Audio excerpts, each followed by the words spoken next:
I'm Mike. And I'm Adam. And this is Stuff and Waffle. Two friends talking about stuff, and often as not, waffling with frequent reference to Bond cars. We can begin this evening with something hot off the press. What, breaking news? Breaking news within, under an hour ago. It's well documented that I'm partial to a bit of endurance racing. It's come up now and then. Yep. Yeah, and it's the main one. We're going into Le Mans this weekend. We are. Even I knew that. Even you knew that. That's good. That means you're doing very well. I'm proud almost, actually. Almost. Almost. But yeah. Shortly before we began recording, it was the conclusion of Hyperpole, so we have our results, and it was a very close fought session. So Hyperpole is basically the top, how many is it? Top 8 cars from each class. So they do a qualifying session on the Wednesday. The fastest 8 from each of the 3 classes make it through to Hyperpole, which is a half-hour session to determine who's on pole in each class. The idea being it's a short, sweet session with less cars on the track, which means faster times. So yeah, we had that just before we came on air, and it was tremendous. Okay. There was a red flag with about 7.5 minutes to go. A BMW stuffed it at Indianapolis, and the session resumed. Cadillac was on provisional pole at the time, the number 3 car. Interesting. Yeah, it's still a name that I struggle with, to be honest. Yeah, me too. Yeah, I never expect you to say Cadillac in relation to this, but sometimes you do. Yeah, but they're doing very well. I'll give them credit where credit's due. They're doing really well. So yeah, provisional pole was Cadillac, and then we had this 7-minute shootout. The Ferraris they were caught out at the wrong time, and fluffed it. And then the number 3 Cadillac was looking relatively smug, thinking, no one's going to do this. Then its teammate, the number 2 Cadillac, went, yeah, we're going to do it, and snuck ahead of them by like 0.03 of a second, I think it was. Okay. And then in the absolute dying moments, Porsche came along and went, no, and stuck it on pole by 0.1 of a second. Honestly, but the clock had run out. It was do or die. So we've got Porsche on pole for Saturday's big race. Okay, with Cadillac a close second. Second and third. So yeah. Yeah. Wow, very good. So, but I mean, something to be said for the Cadillacs. The noise. Oh my goodness, the noise is wonderful. V8 treats. You don't associate Cadillac with that sort of thing at all, do you? No, you don't. You don't. It's for blue-haired old ladies in Fort Lauderdale. That's who Cadillac is for. It's weird. Let me send you a picture, and it's just. Oh dear, button mashed. I will actually send it to you now, so you can actually see the car, and you just go, really? Oh yes. That's a Cadillac, is it? I was just Googling, but yes, that's yeah. There's a bit of kit. Yeah, that is not what you think of when you think of Cadillac. No, not at all. But yeah, no. Very cool. They're doing extremely well. It would be quite the thing if they did it on the main event on the weekend. Yes, I think it would be. Yeah. Yeah, it would. Well, they're very close. Very close. Porsche only just got past them there, didn't they? Yeah. So Toyota were due to be in Hyperpole, but Kobayashi caused a red flag at the end of qualifying session, so had his times removed. So Toyota are a bit down, but yeah, all to play for. It's a big field this year. So yeah, we're gonna have a wonderful time. You'll be glued to that then. I know, but watching Hyperpole before we came and done this, I was like, oh my goodness me, there's the aerial shots of the campsite that we stay at, and you're like, oh, you're not there this year. Most annoying. Yes. It's a conscious decision, because I was like, well, last year it was a bit of a piss take because I did. God, I can't even remember what I did. I do 2 Le Mans. You did. Yeah, you did. 2 Le Mans, last year. MotoGP. Definitely, I'm sure I did some touring car or something like that. Yeah, I didn't want to take the piss this year. Yeah, you did it all last year, but yes, can't do that every year.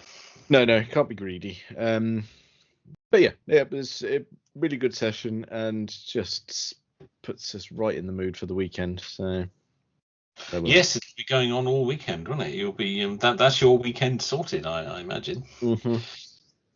Yeah, get the jobs out the way early doors Saturday. Got a few things I need to tick off, and then park us. And off you go. Yes, that's a bit of that. So we signed off last week with Prime Minister vehicles again, because the episode before the topic came up, and we was like, oh well, what do we think these Prime Minister cars are going to be? But we all concluded and went, well, that's going to be a Range Rover, isn't it? It's going to be a Range Rover, yes. But what ridiculous cars can we put them in? So I've got a few. I thought you might have. Yes, it depends. It's hard to imagine not knowing I say we don't know who the next Prime Minister is going to be. I think we probably do, actually. It's a fairly safe bet, isn't it? I think probably so. Yes. And of course, we do live this week with the launch of a vehicle that I think, security protocols permitting, would work very well indeed. And allow me to just get the name of it here. Yes, here we are. Now, I think, as I say, this would require some adjustment in security protocols because the Prime Minister would be driving themselves. I see. That's a rare thing. But I think it's something they could really, they could work with. They could sell that. Could make it work. And if they sort of surround them with security people, perhaps in the same vehicles, of their own, maybe different colour or something like that, and sort of you have a sort of formation go out, I think it could work really well. And it was a vehicle that Mr. Smith covered on the Late Break Show this week, the new Microlino, which is the new electric bubble car. Oh, he'd look like a right clown in that. That's superb. Oh yeah, I think a fleet of those are going out because they don't need much room. They'd still go through the gates of Downing Street there. Oh, and maybe put obviously if it's a Labour Prime Minister, then his should be red, and you could have all black ones around it for the Secret Service, and I think it is. I said it's a single seater. I think actually technically it's a 2-seater, but it's going to have to be somebody you know quite well. Is it a 2-seater? Is it side by side or behind one another? Side by side, I think. Is it? But it's cozy. It's going to be cozy. Yes. Blimey. That is a really. I mean, that's good. I like that. I thought you'd like. It's a whole new take on the thing. They're going to look ridiculous. So I was thinking. I wasn't thinking small. So I was thinking. It's electric though, so good for the green credentials. That's good. And they'll sell that. So I was thinking or something that would it would just enhance the image, I think. And maybe a Mark 1 Fiat Multipla. Imagine that pulling up outside Downing Street. Oh no, that's a look, isn't it? But again, that's quite practical because you could have your driver and your 2 security bods up front and just Prime Minister at the back. That's true. Because he's going to keep breaking down, though. Yeah, which gives plenty of opportunities for pointing and laughing. I mean, he's going to say, "Oh, it keeps breaking down." Again, you do realise our Prime Minister is actually going to be driving around in a Range Rover, don't you? Oh, that's a very valid point. Okay, fair enough. Okay, that's kind of a non-argument, really. I'll give you that. Yeah, fair enough. So I thought that would be quite a good one. In a similar vein, again, spacious, practical, plenty of room for the Prime Minister and his entourage, and maybe even a bit of luggage. What a practical vehicle! And think elegant again. How about the Sanyon Rhodius? Oh, now that's a bold choice, isn't it? It's truly hideous. Yeah, well, the Sanyongs are, but I mean, but they pulled out all the stops for that one. Yeah, they did. That one's especially bad, isn't it? Yes, particularly at the rear end. Awful, and it's a shame we've thought of this now because it suits Rishi. Oh, it sort of does. Yes. Yes, I know what you're saying. Yeah. Yeah. Yeah. Yeah. Well, he won't be Prime Minister, so No, that's fairly. I mean, say odds on. I think you can pop the house on that one if you like. I think you won't find many bookies taking bets the other way on that. I don't think you're going to get great odds, if I'm honest. No, as we've discussed, he is a man of the people. And as we've all the hardship as well. It's only come out this week that we've had the hardship. Oh yeah, his struggling childhood. Yeah. Yeah. At no point during his childhood did that poor deprived billionaire. He never had Sky TV. I know, it's terrible, isn't it? I mean, the deprivation. It's awful. I mean, you really feel for him. Yeah, I mean, he must still be really damaged by that, I would have thought. He must carry it with him, every day, that emotion. And the other thing I was mentioning to you off air, we go, it's okay though, because he can relate to the man or the woman on the street because he too can kick back and enjoy a Twix and some Haribo.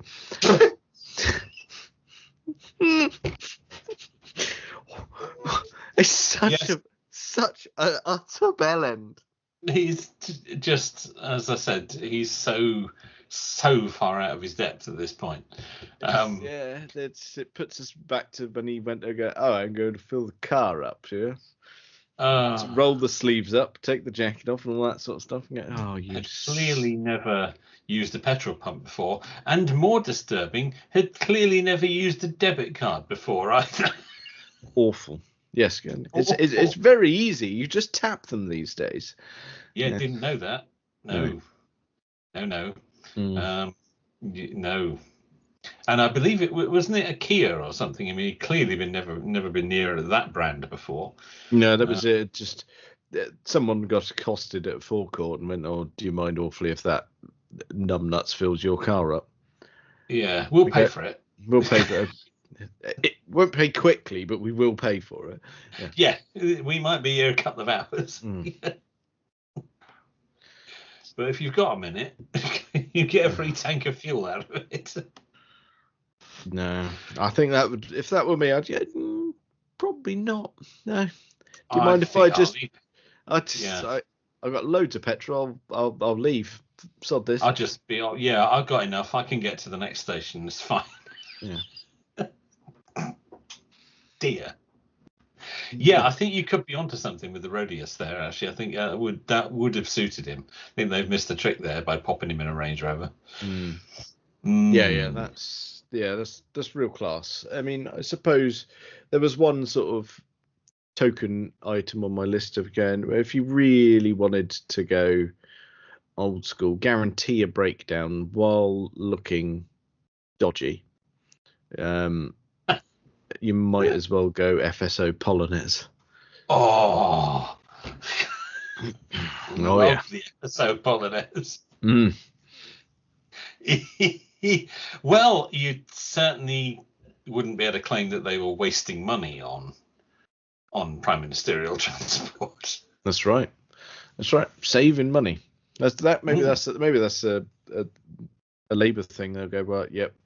Sorry, Mr. Starmer, you're going to have to roll around in a Polonez there, but it gives you good kudos because it costs pence. It does, yeah. You'll never get anywhere, but you're not costing the taxpayer any money. Most people won't know what it is. No. So, there's that. But it's a nice talking point. Lovely. Oh, there you are. You see, yeah. Have you seen my Polonez? Yeah. Not like that, Doctor. No. It does sound dodgy when you put it like that. I like that. Nasty Polonez on my leg. It's. I'm so glad you said leg. But yeah, it's a family podcast, this year. Well, I know our family members do sometimes listen.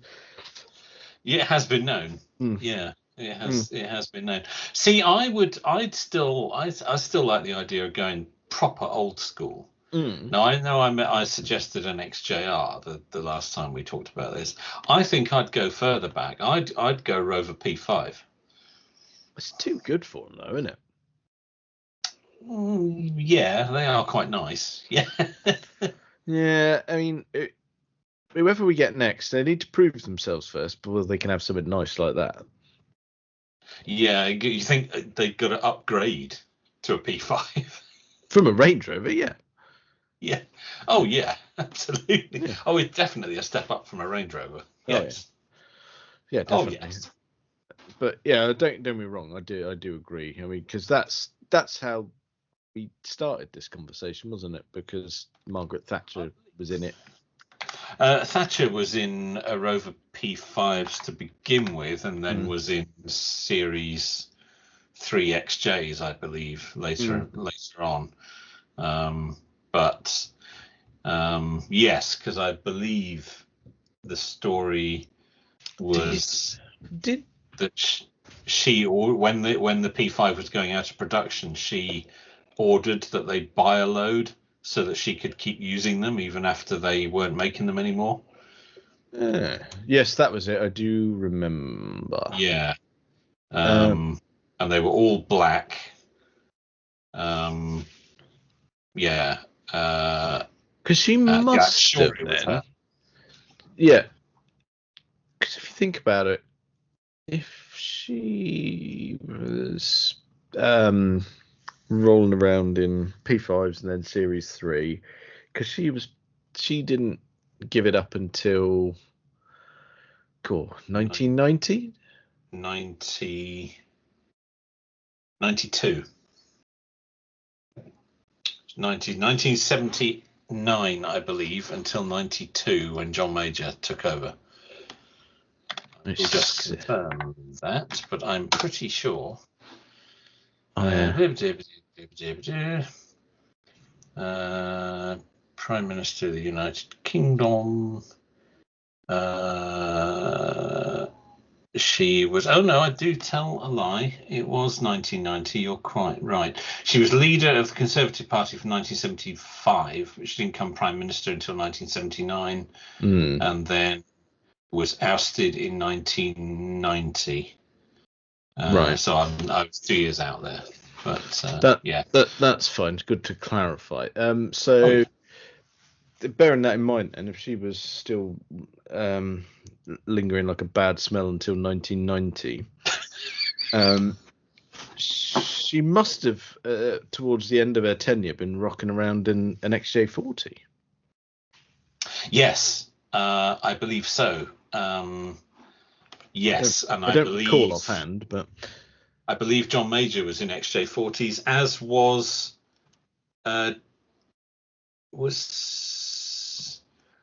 Blair in an XJ40 when he first took over. Or they moved on to the because it wouldn't have been 308 because that didn't come in until 1998, 99. So I think when Blair first came to power, he was in an XJ40. Oh, actually, though, because you think after the XJ40, which lasted until 94, that was followed up by the X300, wasn't it? Oh, that's true. There was the X300 in between, wasn't there? Yeah. Yes, and then the X308 came along in 98, 99. Yeah, would have been. Yeah. I think must have been 98, if not possibly even late 97. Yeah, you could be right. Because I think the X300 was a really short run. Yes, it was. It didn't last long, and then the 308 did last a bit longer. So I'm just looking up some pickies to see if I can see an XJ40 in use with Tony Blair, but I don't think I can actually. I had it in my head that he had a 40, but maybe they'd gone by then. If he had, it would have been right at the beginning of his term and probably wouldn't have lasted very long. And now I have found a picture here, actually. In fact, there's a few pictures, of Tony Blair in an XJ40. A J plate. In fact, it looks like he went to the palace to see the Queen, to be invited to form a government, like they do over here, in an XJ40, because there's a picture of him and Cherie Blair getting out of it in the Buckingham Palace interior courtyard. I don't know what they call that. It's probably got a name, but in there, and it's a J plate XJ40. Okay, so would that have been a 91, 92 car? And there's several pictures of it. So there was. I say it was an XJ40. It's actually a Daimler.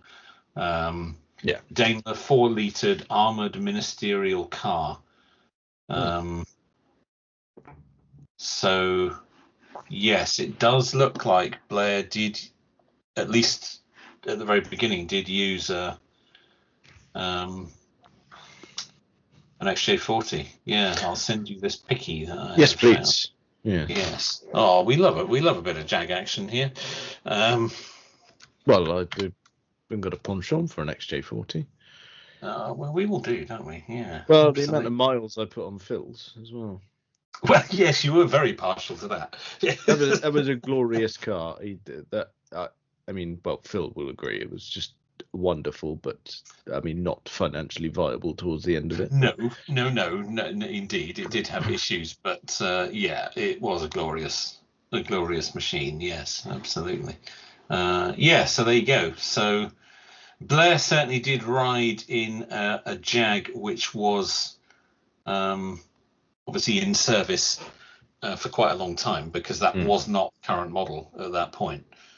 No, but I suppose you're saying if that one was an armoured fancy one, that means even if you got a new model of Jag come out, they're not going to be able to produce an armoured one that quickly, are they? So you'll have to make do with the old one for the time being. Probably quite pricey, so they probably try and keep them around for a little while. They probably don't make them, as you say, that often.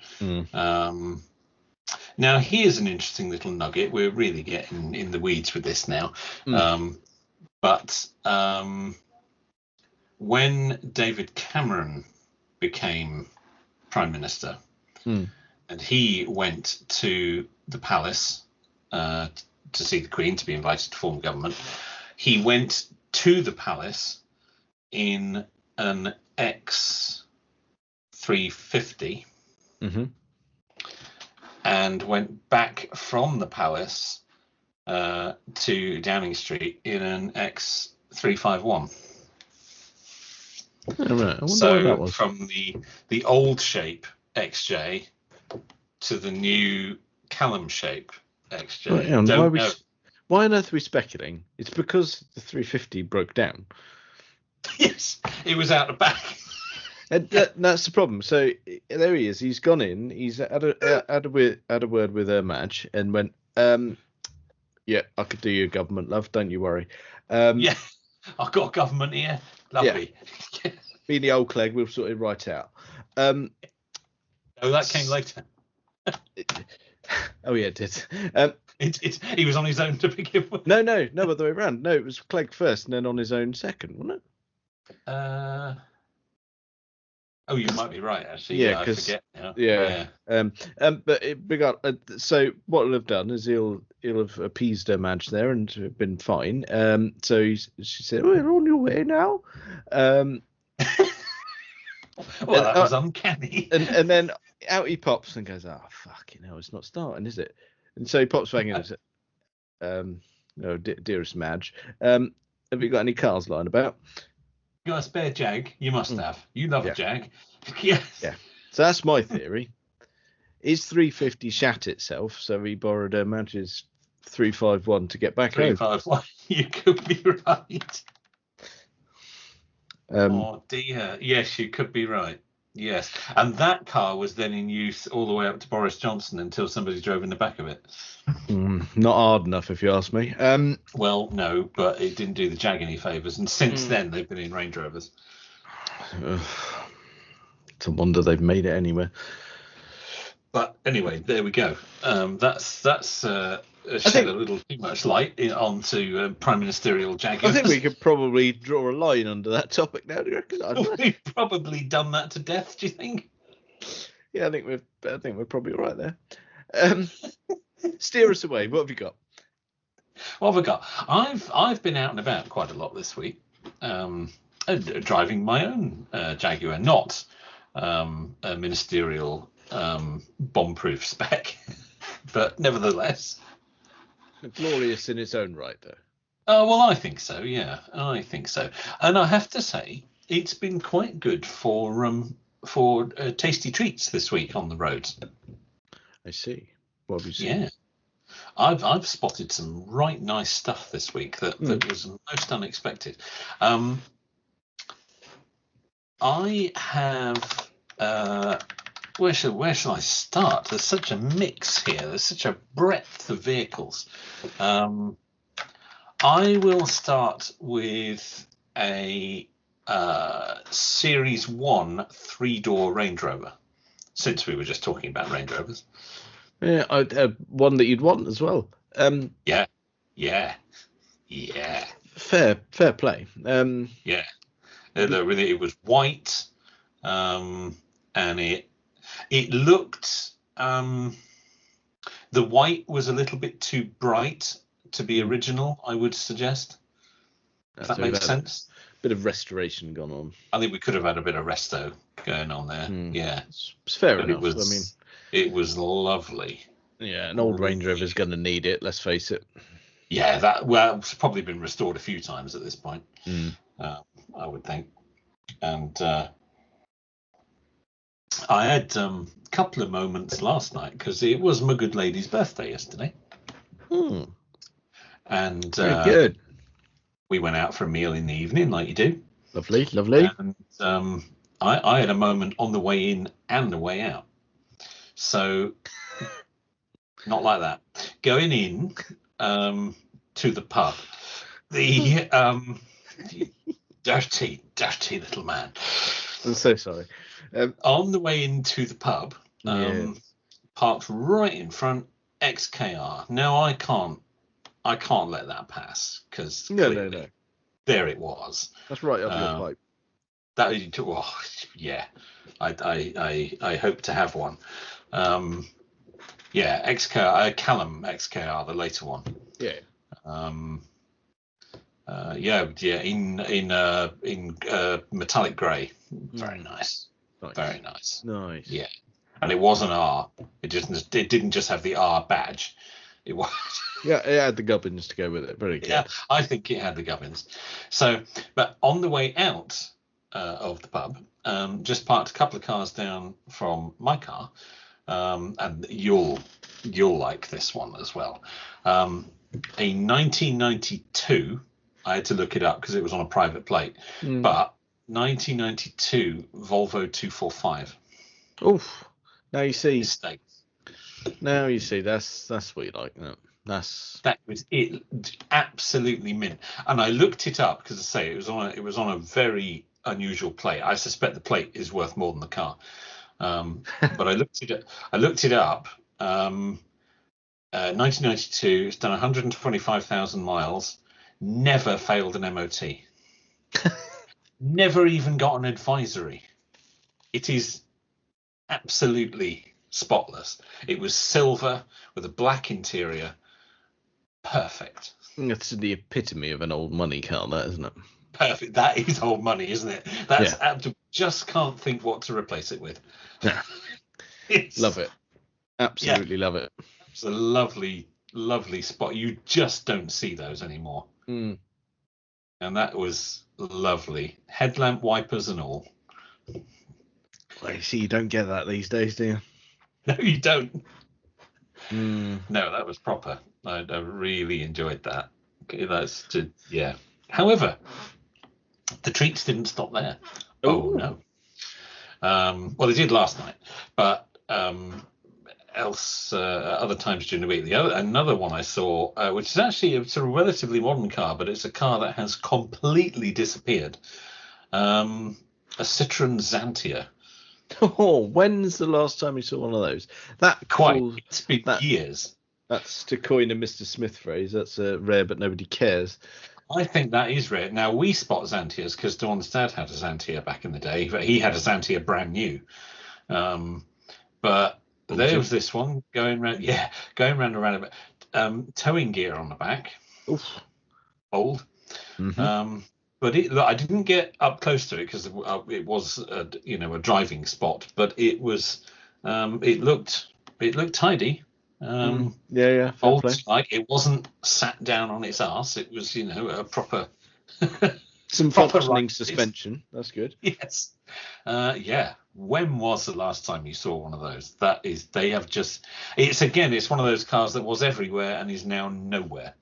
Well, the last time I saw one was in France. So yeah, that's fair. Yeah. Blimey. Yeah, that's it's a car that it's you shouldn't be gushing, but I can understand entirely why. Yeah. It's always a sort of little bit in the BX's shadow. What was the? Oh, hang on. I'm going to attempt to not do myself a disservice here and spell correctly. The 90s sort of luxury Citroen XM. Oh, the XM. Oh, yeah. Well, I mean, they are properly rare. Yeah, properly rare. They're one of those in one of our favourite movies, of course. Yes. I think we've probably even discussed that, haven't we? I think we have. Yeah, I think we have. Yes. I can't beat a bit of Ronin. No, you can't. Yes, there was, but there's more. There's more. What? There's more. Oh, go on then. There's more. Driving along, bold as you like, a Triumph Acclaim. Well, that's something you just are not going to see. Hearing aid beige. Obviously. Of course. Obviously. Bit rough, I have to say. Yep. But there it was. Well, again, everywhere at one point.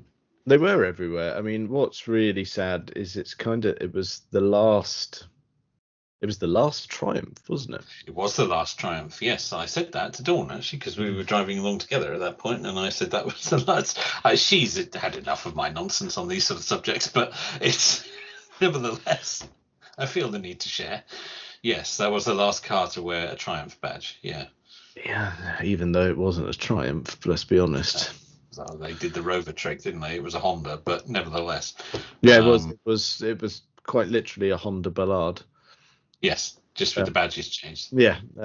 That's it. There was no other difference. Very, very little subtlety going on there. Yeah. I remember growing up, one of my friends' parents had one. It was gold with a brown interior. Of course. Yeah.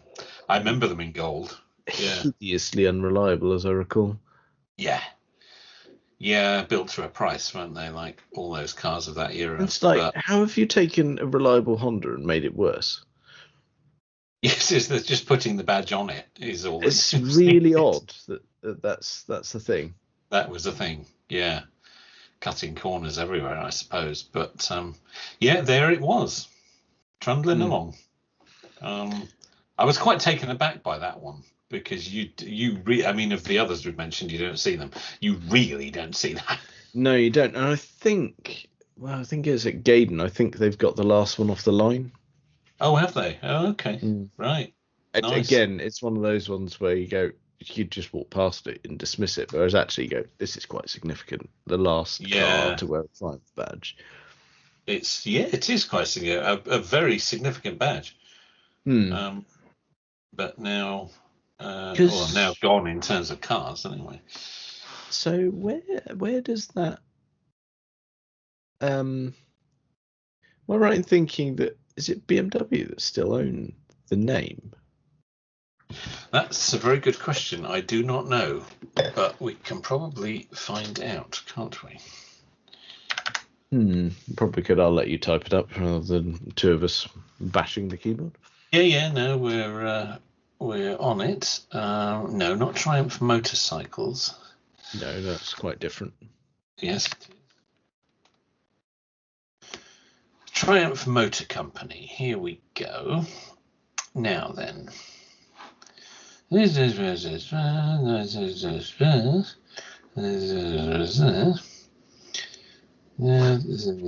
this research in progress. Yes, indeed. That is the sound of research. The last model was the Acclaim. Current ownership and possible revival. The trademark is currently owned by BMW. Well done. They acquired the Triumph. Retained there, you see. Oh, well done. Yes, they acquired the Triumph name when they bought the Rover Group in 1994. When they sold Rover, they retained Triumph and Riley. So Riley's still kicking about as well. Riley is with BMW as well. Yeah. See, if they're clever about that and they sit on those, it's brands that could have a sort of retro resurgence. I think that would work. Absolutely. Well. Yeah, absolutely. I mean, you see the way that the Morris name came back out with the electric vans. You think you can see those starting to catch on. Yeah. I fear that may never happen with Rover, though. I fear it was just too tarnished in the end. That one hung around too long. That's the problem, isn't it? Yeah. Mind you, you could probably say the same for MG, and that's having a resurgence because that stuck around with Rover. Yeah, true. Good point. But I wouldn't say it ever got as tarnished as the Rover. No, it didn't. It didn't have the whiff of the elderly about it, which it's unfair. It's unfair. It probably is. But yes, well, good knowledge there. Very good knowledge. I wouldn't have known that. I know the Rover name resides with Jaguar, but I didn't know where Triumph and Riley had ended up. But yes, BMW still have them. Yeah, so. I think they could do something very clever with those if they just sort of sat on it a bit. Bide their time a bit on that, and that could come back. Yeah, absolutely. I hope it does. And the other thing I've spotted this week, in fact, I've seen this twice, and it's not a classic, but isn't a car you see very often. A Rolls-Royce Dawn. Oh, now yes, you don't see those. You don't. It was two-tone, silver and grey. Nice. And I've seen it twice now, not far from where we live now, so it's around somewhere. But yeah, you don't see those, and that was lovely. I like that. So it's been quite a selection this week. There's been quite a selection. Church, if you will. Yeah. I think the Volvo was my favourite. Yeah, I can see that. And I'd probably join you on that, actually. Yes, I think so. So, what is odd? If we lean on the BMW thing for a moment, modern Mini news. Oh, modern Mini news. Okay. So, I mean, you and I were somewhat agreed about the new Mini. Excuse the beer noise; it's essential. Oh, there we go. Yeah, so it's nicely done. The new Mini, we're really struggling with the styling elements of it. We are. When I don't think we're fans. It's just it's not sitting well. I don't know if it'll get better with over time. I don't know. We'll have to see. It hasn't so far. So one little nugget that I picked up a little while ago is, you remember we spoke about the really big circular central screen? Yes. Just to sort of go, but it's got that retro appeal going, oh, it's great and all that. And a few people have said, well, yeah, but once you've got your CarPlay up and running or whatever, I think that's actually quite a good screen. What's amusing is if you fire CarPlay up on it, it actually opens in a little rectangular window in the center of your circular screen. I have seen that. Yes, I have seen that. It does not conform to the shape. No. Well, nor would it, because it's essentially mirroring the device almost, isn't it? It is. Yeah, that's right. And it's not anything that Mini have had anything to do with it. It's bought-in software, isn't it? So yeah. So that wasn't my gripe. My gripe is they've unveiled the 5-door hatch version of the Cooper. I mean, the proportions are all wrong. Well, we don't think that car should exist in the first place. So. No, but what they're saying is, and I think I've got my facts right here. So Mini have unveiled the 5-door version of the Cooper, and I think I got the wording right. It's the last car that Mini are going to offer that exclusively internal combustion. The 5-door, that is. The 5-door Cooper hatch is the last internal combustion only car from Mini. Right. Okay. Yes, because they do pure electric and hybrid. It's a really convoluted way of going about it. It's like, well, why that one? What? It's a shame that if that's the last one. It's weird. I mean, the way that's worded suggests that they're going to continue making internal combustion and electric ones that share the platform. But this 5-door seems to be exclusively internal combustion. So they've made a new Mini. Yeah, okay. They've got a new Mini 3-door and they're selling that, and that you can have your electric one. But the 5-door version of it, you can't have an electric one. What? Right. Okay. But that's the last one they'll sell that is internal combustion only. I think so.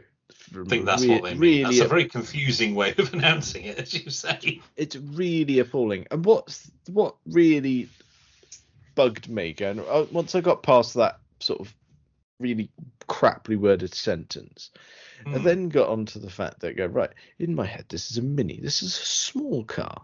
This is a small car. This is the hatchback. It's not even a Countryman. This is the Mini Cooper hatchback. Yes, it's a 5-door, but come on. The length of the car is over 4 meters. Yeah, that's not a small car. That's not a Mini. No, it's not. But none of them have been, have they, for some time, really? But How is a mini hatchback, the mini hatchback, supposedly the smallest? Yes, it's got 5 doors. How is it 4 meters or over 4 meters in length?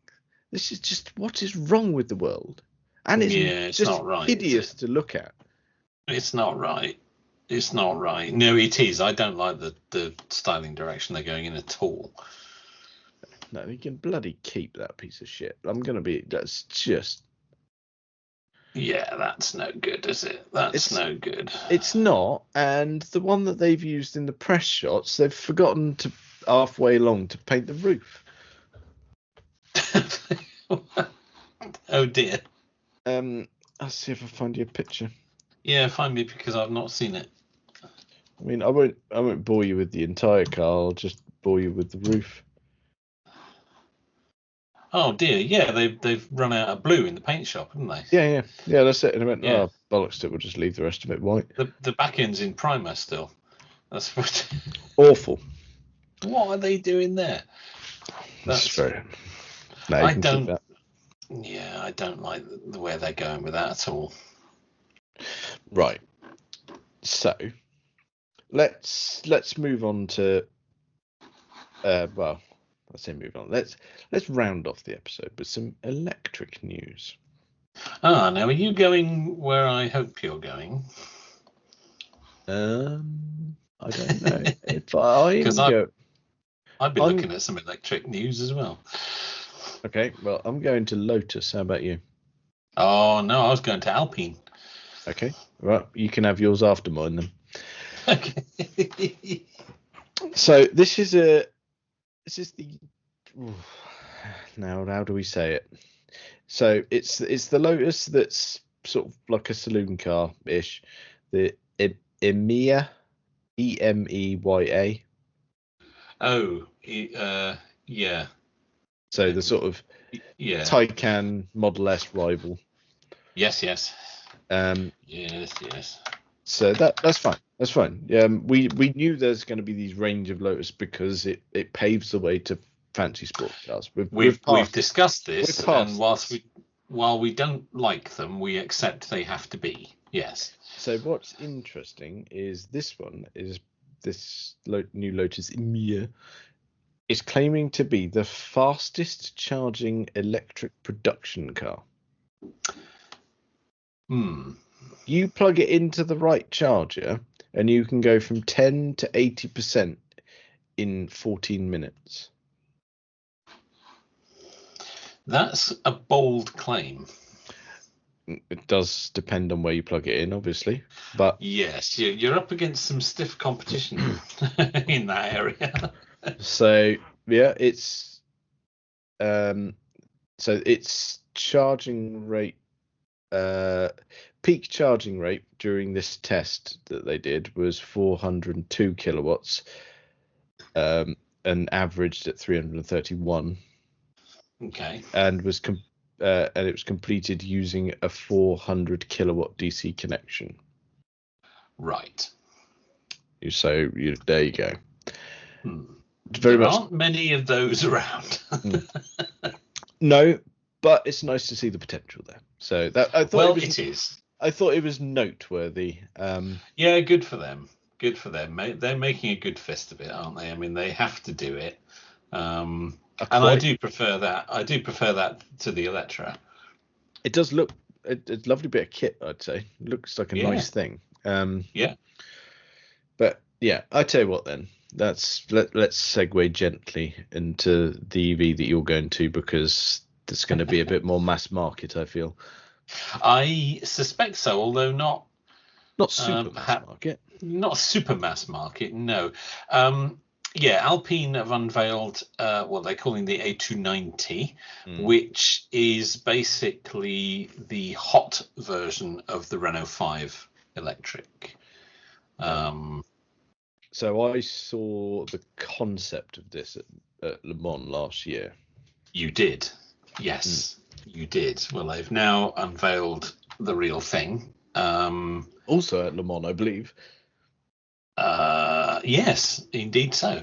And I think it looks really rather tremendous. going to be available from £37,000. Going to have that's not bad, is it? That's bob on, isn't it? Yeah. That's a very sensible price. £37,000 for an Alpine. Yeah, it's a cool badge for not. I mean, don't get me wrong, it's not spare change, but competitively priced in the hot hatch market. Oh, very much so. Very much so. Yeah. I like what they've done with the styling. It's a little not bit too bad. Not too bad. It's quite subtle. It's quite subtle compared to the standard. I mean, I think the standard 5EV looks great. Yeah, definitely. But the Alpine, they've just some subtle tweaks, and that's going to be really good. I predict really good. Because I mean, like you say, the base car is really cool. Yeah. You do those tweaks and pop an Alpine badge on it. Oh, yes.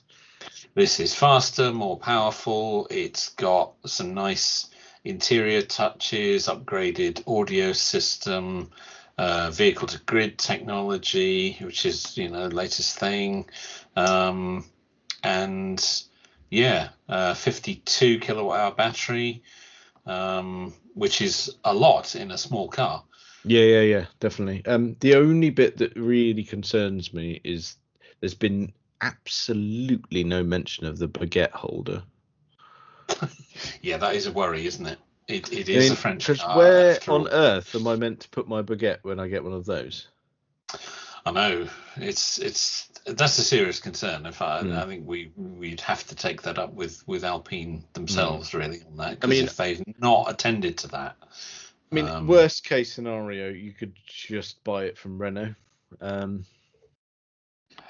Yeah, that would be. You could. Yeah, and you'd be rest assured in your baguette placement. Yeah, exactly. But see, it's got a range of 236 miles. You're going to need a snack there. Yeah. So it's important. There's somewhere for the cheese, somewhere for the baguette, and somewhere for the bottle of wine. Those things are essential. Yeah. We're not stereotyping. That happens in all French vehicles. No, absolutely. No, that's no. We would never do any kind of profiling like that. No. That's not the way we roll. Somewhere to put your strappy jumper. Precisely. There we go. Yes. I didn't know you had French heritage. Oh, there you go. You see, fluent. Yes. Yeah. But you are right to bring this car up. What a wonderful thing. I think it is, actually, in all seriousness. I think that's wonderful. They said they were going to do it. There's also talk of a dual motor all-wheel drive version coming. Do it. Just do it. That's no. I think with things like that going on, I mean, electric cars coming out of France are just they're getting it right. And whether it's a base model or something hot like this, they're just ticking all the boxes. And when you've got a wedge of cash and you go, right, well, what am I going to buy? That's going to make you think twice. Well, something like that is so practical as well. Yet it's got it's a proper family car. Yet it's an Alpine, so it's got all the Alpineness that you'd want. Not like that, and it. I think it's all things to all men, that, isn't it? It's very clever packaging. It's very clever packaging. It's got good performance. I mean, yes, you could probably say like your Golf R is going to go faster, so it's got a bit more power. But I tell you what, it's not going to be slow, and you've got the cool factor as well. It's just going, why not have that? Yeah, absolutely. I think that's great. I really do. I'm really delighted to see that, because they said they were going to do it. They said they were going to do the hot version of the 5, and obviously you saw it. And here it is, and it looks pretty much the same as the prototype did. Yeah, it really does. Yeah, they've not messed with it. And I think the 5EV looks great. I mean, I think that the base spec 5EV is a fantastic option, but this, that really takes it to a new level. Yeah, I agree, and I think that I mean, you and I were positively gushing over the 5 when that came out. Yeah. And now with this, we just I think we need it, don't we? I think we need it. I think that's great. It'd be, and at that price point, that would be hard to ignore if you're in the market for that. 37 grand for an Alpine. Yeah. That would, yes. All of those agreeable noises, you see. Yes. Okay, Absolutely. right. Well, I'll tell you what then. What we'll do is we'll have a 5EV and an Alpine. Oh, perfect. We'll have one each, and we'll just alternate and report back. That's the easiest thing to do. Saves fanning around, doesn't it? Oh, that's true. Yeah, it's a valid point, that. Yeah, okay, well, we'll line up a couple of press cars on that, shall we? Yeah, we'll leave that with us. I'm sure we'll have no trouble. But yeah. Oh, yeah, that'll be fine. I'll send some emails, and we'll report back about how little replies we've had next week. Yeah, I was going to say, let me know when mine's being delivered, so I'm in. Yeah. Leave it with me. If you don't hear from me, I'll brief you on the next week's episode. I look forward to it. Well, I think that's probably enough of that for this week. Check us out on all the various social medias and things. Thank you very much for listening.